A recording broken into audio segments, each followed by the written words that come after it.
एक रात वह अपने घर के बाहर बगीचे में इधर से उधर चक्कर लगा रही थी। उसे नहीं समझ में आ रहा था कि वह अंदर कैसे जाए। फिर उसे एक रास्ता दिखा कि वह खिड़की के दरवाजे से अंदर चली जाए, लेकिन वह रास्ता घर के पीछे की ओर से जाता था। उसकी दादी माँ बताती थी कि घर के पीछे कभी मत जाना, वहां पर खतरा है, लेकिन कभी आज तक यह नहीं बताया कि किस चीज का खतरा है। उसी के चलते आज तक कोई भी घर के पीछे की ओर नहीं गया था, लेकिन सृष्टि को डर भी लग रहा था, इसलिए वह जल्द से जल्द घर के अंदर जाना चाहती थी। लेकिन अभी उसकी हिम्मत नहीं पड़ रही थी कि वह पीछे के दरवाजे से अंदर जा सके, क्योंकि उसकी दादी माँ ने कभी आज तक किसी को अंदर जाने नहीं दिया था पीछे के रास्ते से। सृष्टि आज अपने दोस्तों के चक्कर में लेट हो गई थी और सृष्टि के घर वाले यह मान चुके थे कि सृष्टि अपने दोस्तों के घर पर ही रुकी हुई है। इसीलिए उन लोगों ने रात के 10:00 बजाते ही दरवाजा बंद कर लिया। लेकिन सृष्टि दोस्तों के घर पर ना रुक के अपने घर आना सही सलामत समझती थी। वह अपने घर के लिए रवाना हुई थी 9:00 बजे, लेकिन रास्ता दूर होने के कारण आते आते 10:30 बज चुका था। घर जंगल में होने के कारण वहां पर नेटवर्क भी बहुत कम ही मिलते थे। सृष्टि ने अपना मोबाइल निकाला और सोची कि मोबाइल में नेटवर्क आ रहे हैं तो मैं घर वालों को कॉल कर लेती है। लेकिन यह क्या, मोबाइल की बैटरी खत्म हो चुकी थी। अब सृष्टि को समझ में नहीं आ रहा था कि क्या किया जाए। उसे घर के बाहर जंगल में इधर से उधर करते करते रात के 12:30 बज गए।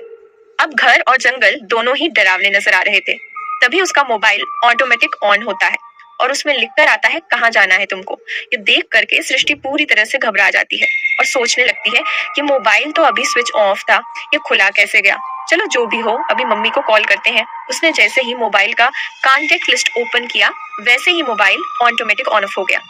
अब सृष्टि को और भी घबराहट हो रही थी। उसे नहीं समझ में आ रहा था कि यह क्या हो रहा है उसके साथ। तभी एक आवाज आई पीछे से, चलो तुम मेरे साथ, आज मेरे घर पर रुक जाओ। सृष्टि पूरी तरह से डर गई। उसने धीरे धीरे गर्दन घुमाई, देखा तो वहां पर कोई नहीं था।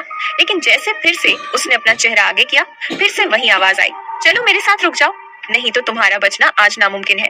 इस बार सृष्टि पूरी तरह से कमजोर हो चुकी थी। उसके हाथ पैर मानो तो जम से गए थे। वह कुछ बोलना चाहती थी, लेकिन बोल नहीं पाती थी। उसने फिर से धीरे धीरे अपनी गार्डन पीछे की ओर घुमाई तो देखा वहां पर एक छोटी बच्ची खड़ी थी। सृष्टि को यह नहीं समझ में आ रहा था कि इतनी रात को जंगल में बच्ची आई कहां से। न वह सृष्टि की जान पहचान में थी, न उसकी जानकारी में। आसपास में कोई घर भी नहीं थे। सृष्टि अब समझ गई थी कि कुछ तो है यहाँ पर। फिर भी उसने सोचा कि यह छोटी बच्ची है। थोड़ी देर बच्ची को देखने के बाद सृष्टि ने उससे पूछा, बेटा तुम कौन हो और यहाँ कैसे आई। वह थोड़ी सी मुस्कुराई और फिर बोली, मैं यही पास में रहती हूँ, कल ही आई हूँ। सृष्टि बोली, ओ अच्छा। सृष्टि 2 दिन से बाहर गई हुई थी, इसलिए उसको नहीं पता था कि यहाँ पर कोई रहने भी आ गया। फिर सृष्टि ने बोला, तुम इतनी रात को बाहर क्या कर रही हो, यहाँ पर जानवर भी हो सकते हैं। उस छोटी सी बच्ची ने बोला, तुम इतनी तेज शोर करोगे तो कोई कैसे सो सकता है। फिर सृष्टि को समझ में आया कि यह उसके शोर की वजह से जग के आ गई है। सृष्टि बोली, अच्छा ठीक है, अब मैं शोर नहीं करूंगी, जाओ तुम सो जाओ। लड़की ने कहा, चलो तुम भी मेरे साथ सो जाओ, कल सुबह चली जाना।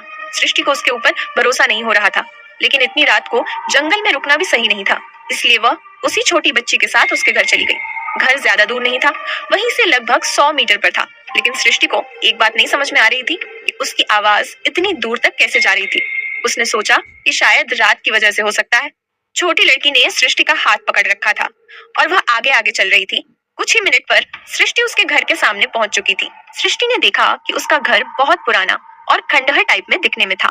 सृष्टि ने पूछा, तुम्हारे घर में और कौन कौन है। छोटी बच्ची ने एकदम धीमी सी आवाज में कहा, अभी तो सिर्फ मैं ही हूँ, मम्मी पापा बाहर गए हुए हैं। और फिर वह दोनों अंदर चले गए।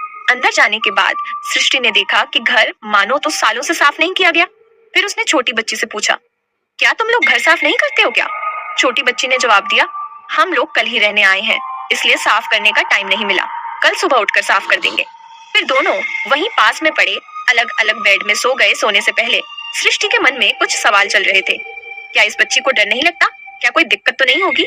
इसी प्रकार से उसके मन में हजारों सवाल चल रहे थे। सोते सोते हुए कुछ समय में सो गई। क्या सुबह सृष्टि उठ पाएगी, क्या होगा जब से पता चलेगा कि वहां पर कोई छोटी बच्ची थी ही नहीं। इन सब सवालों के जवाब जानने के लिए सुनते रहिए अधूरा ख्वाब।